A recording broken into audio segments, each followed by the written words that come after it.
Welcome to the Authority File. I'm Bill Mickey, your host and the editorial director at Choice. My guest, Bryan Keene, has edited a new book from Getty Publications called Toward a Global Middle Ages, Encountering the World Through Illuminated Manuscripts. Yes, it's a richly illustrated volume of manuscripts from the period between 400 to 1600, but it's oh so much more than that. We easily could have recorded 4 episodes about the title alone. The words Global, Middle Ages, and Manuscripts are each weighted with their own scholarly backstories and are now subject to a host of new research opportunities and context.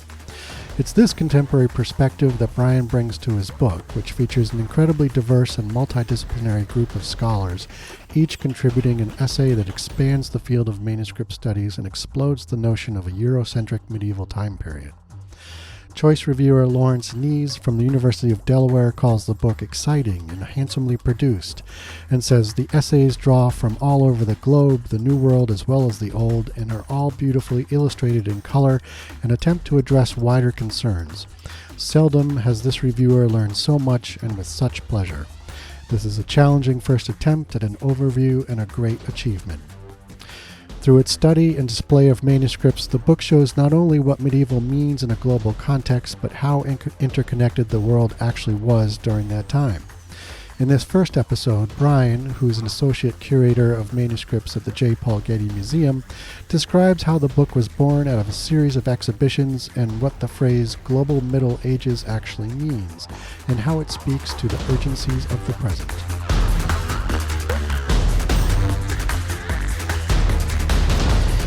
Okay, Bryan, thank you very much for joining us on the program.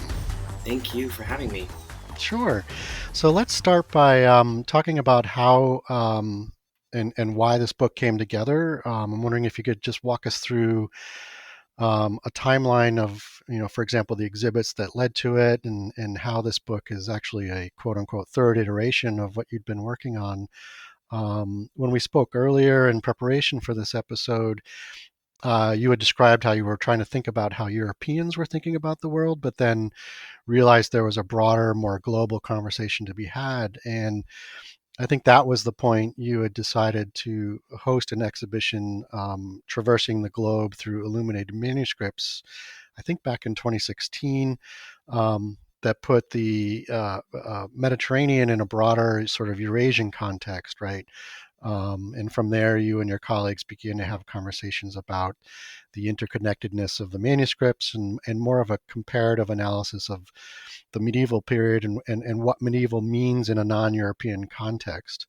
Am I kind of correct in sort of that, in describing that timeline? Absolutely. And I think what's wonderful about sort of briefly laying out the timeline is that you've hinted at the idea that this process has taken many years to come together and has also involved numerous people. This couldn't have happened as a singular endeavor. And the exhibition that became Traversing the Globe in 2016 evolved out of a show idea that I pitched, in fact, as a job talk interview for my position at the Getty.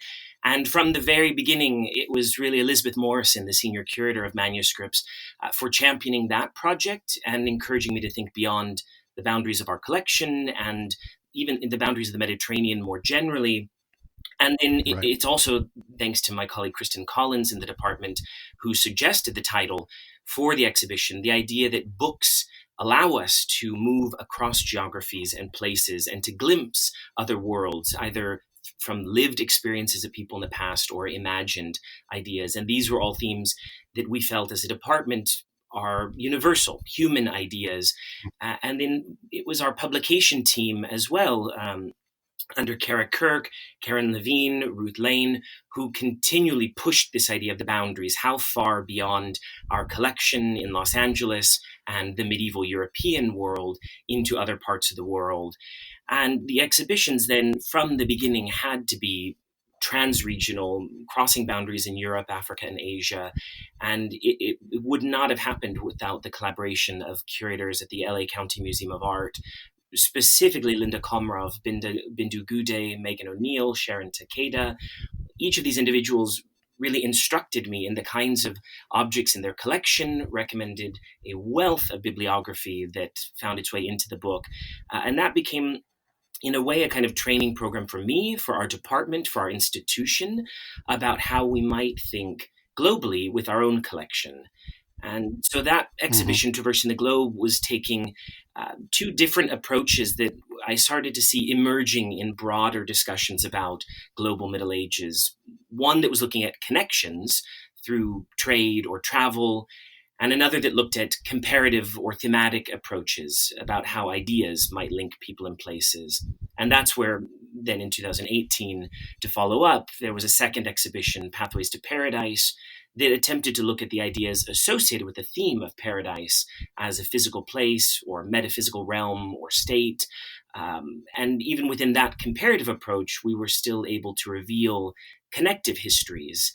And it's that sort of back and forth between connections and comparisons that I really love about the approach of a global Middle Mm-hmm. Ages or about the book project more generally. Yep. And was the Pathways exhibit, was that were you using manuscripts as part of that, to sort of illustrate the ideas you were talking about there, or not? Absolutely. It was really important for us to Yep. demonstrate Okay. the range of book traditions between Europe and India as two sort of points on a globe, between the Christian, Mm-hmm. Jewish, and Muslim world, but also the Buddhist, Hindu, Jain, and Sikh communities in India. And it was remarkable because we were able to bring together coins, textiles, objects that could allow us to explore the trade in dye stuffs or gems or plant materials. So, though it was largely based on manuscripts, there were sensational sculptural objects, jewelry, and so forth. It allowed us to hint at the ways in which books talk about these other objects, talk about the trade in metallic sources or gems, but then also the way in which the gems and the coins and so forth could contribute to the visual imagery that we're seeing in the manuscripts or reading about in these book arts. So it was a more sort of Okay. ambitious bringing together of a range of objects to show the relationship between media. Okay. And then how did all of this sort of lead to, pulling together the Absolutely. the So the there was book? a wonderful symposium for the Traversing the Globe exhibition that was followed up by a series of study days, one that was really centered on scholars looking in dialogue at the material Hmm. in the exhibition, as well as material in our greater collections, out pulling objects out of storage, looking at objects outside of vitrines. Graduate students, undergraduate students also had separate study day sessions, and that was all in anticipation of presenting a book. As you rightly say, from the beginning, I was thinking of a book that looked at European views toward the world in this medieval period. But it was really clear that there was so much great material that allowed us to look at all these different ideas coming together that a publication with multiple voices, crossing geographic and temporal boundaries, was in order. And those sort of early sessions morphed into the ultimate author list that we see in the book today. A number of the contributors were participants, either at the symposium or in the study day sessions. There were other contributors to the volume that were recommended to me, some whose work I had read and never officially met. There are still a few authors in the book Hmm. that I've never properly met in person, but we've had a number of either phone conversations, Skype sessions, lengthy email correspondence, of course. And I think that's also something that speaks to the possibility of working globally, either in the Middle Ages or today, this ability to have dialogues across distances, and in some cases, across disciplinary boundaries, which meant thinking about how are all of these ideas Hmm. going to work together? Will they work together? Does it make sense to talk about Yeah. Buddhist manuscripts in East Asia in relation to Buddhist manuscripts in India and ideas of the Buddha in Western Europe and Central Asia? So it was a very long process of conversation. Once the essays were drafted, it was wonderful that the contributors were sort of welcoming the idea of reading each other's work, debating questions of globality, temporality, what the book means in different regions. Um, so that was the process. And then Yep. I should say the Getty's process for getting a book approved may be of interest to listeners is quite thorough. There's a lengthy internal review of the proposal with a series of pitch meetings to different constituent groups. And then the proposal is sent out for peer review. So even if the internal organization sort of approves the concept, it's my peers then who approved the concept in the proposal, and the proposal then took radical shifts. And then even after the manuscript was submitted, the two peer reviewers, a blind peer review, offered incredible suggestions for completely restructuring the book, which meant that each author had to contend with those changes in either language or structure. And I'm really grateful for that we took the time from the beginning to not aim towards a deadline that was fixed with an exhibition, but that allowed us flex time. And we really needed that flex time, as we can talk about later, perhaps, in terms of acquiring all of the images. But I will say, even with that really flexible timeline, I'm grateful to the Getty and to my department in our exhibitions and preparation and conservation team for allowing us to mount an exhibition that opened just weeks after the book came out. And it's on view now. It's called Balthazar, a Black African King in Medieval and Renaissance Art, that I co-curated with my colleague Kristen Collins. And that takes another approach to looking at our collection, a single subject, the subject of the three kings in the Nativity or Christmas story, and what that tells us about Europe and the world, about Africans in Europe. And then we do have plans for a fourth exhibition that might be a sort of fifth iteration then of this broader global project to look at indigenous perspectives, where we are in Los Angeles, Native American communities, and this approach towards bringing in more voices to round out this medieval globe, if you will. Right. And speaking of that, I mean, the sort of I guess trend toward a quote unquote global view of the Middle Ages has been in conversation in the academy for quite a while now. There's quite a bit of scholarship behind it, and I'm wondering if you could talk a little bit about how that has progressed during that time through the various disciplines, and for example, how art history has been more recently incorporating these perspectives, and as you said in that previous conversation we had, these issues really speak to the, as you say, or as you said, urgencies of the present, a phrase you've attributed to Geraldine Hang, and I'm wondering if you can sort of pull that together and talk a little bit about the sort of progression of the idea around a global perspective of the Middle Ages. Absolutely. As an art historian, I really think back to Larry Nease's 2002 Oxford History of Art book on early medieval art, in which he describes at the end this remarkable Helgo hoard, as it's called in Sweden, in which was found a small sculpture of a Buddha, a liturgical ladle from Coptic Egypt, and the terminus of a crozier, a liturgical staff likely from Ireland. And I found that fascinating. And then in reading the work of Miri Rubin about the Virgin Mary in a global context, where I really first encountered the term global Middle Ages in 2009. So there was this interest in art history to look at moments of global interaction, global networks, global contact. In trying to trace then this lineage, it really was the work of Geraldine Hang, starting in 2004 with this collaborative interdisciplinary teaching and learning model at UT Austin that she called Global Interconnections, Imagining the World 500 to 1500. And she and her colleagues and students created a model for collaborative humanities, and she published this work online, shared her syllabi. And that began a process, I think, for a number of disciplines then to think about globality, the ways in which we can talk about connection or comparison from 500 to 1500. She created this Global Middle Ages Project, or GMAP, an online resource, together with Susan Noakes, that again was attempting to bring together many disciplines, scholars working at all levels in the academy, from undergraduate to senior scholars. And so that work to sort of involve a range of disciplines had inspired me.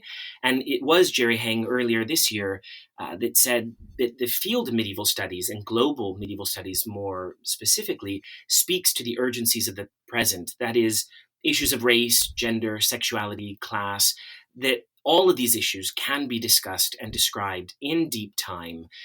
And from my perspective, it is through the book cultures or cultures of literacy and morality that we can begin to have conversations about how people thought about themselves in relation to others that they came into contact with.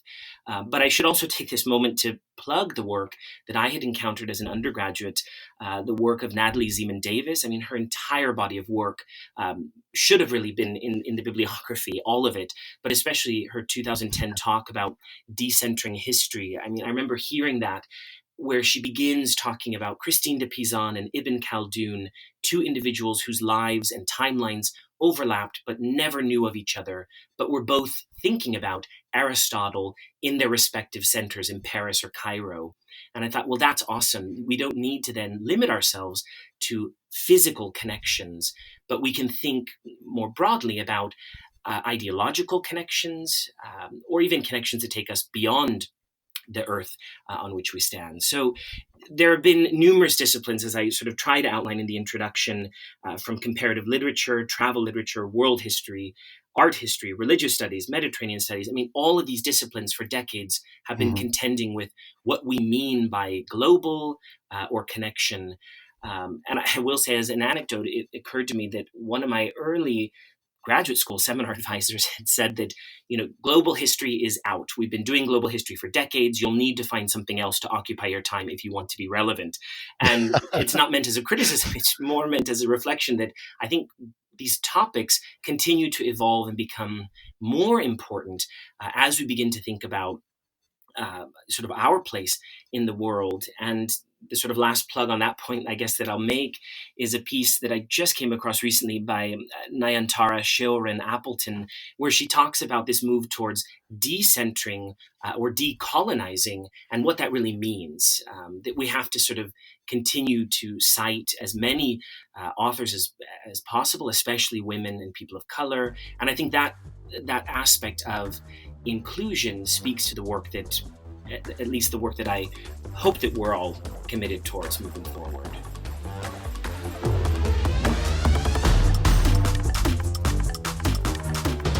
You just heard from Bryan Keene, editor of a new book published by Getty Publications called Toward a Global Middle Ages, Encountering the World Through Illuminated Manuscripts.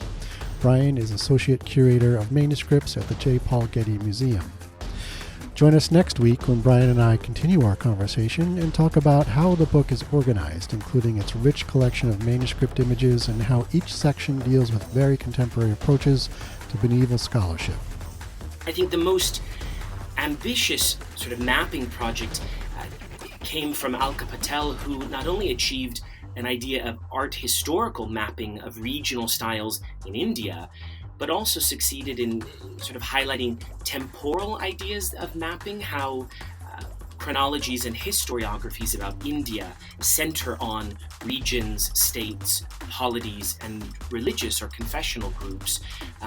And I have to admit, that's one of the most difficult essays in the book to read, because it's filled with such incredible detail on a number of levels. What does the book mean? What does India mean? What does all the moments in Indian history mean? If you like what you hear, rate us or give us a review on your podcast platform of choice. And if there's a topic you'd like us to cover, drop me a line at bmickey@ala-choice.org.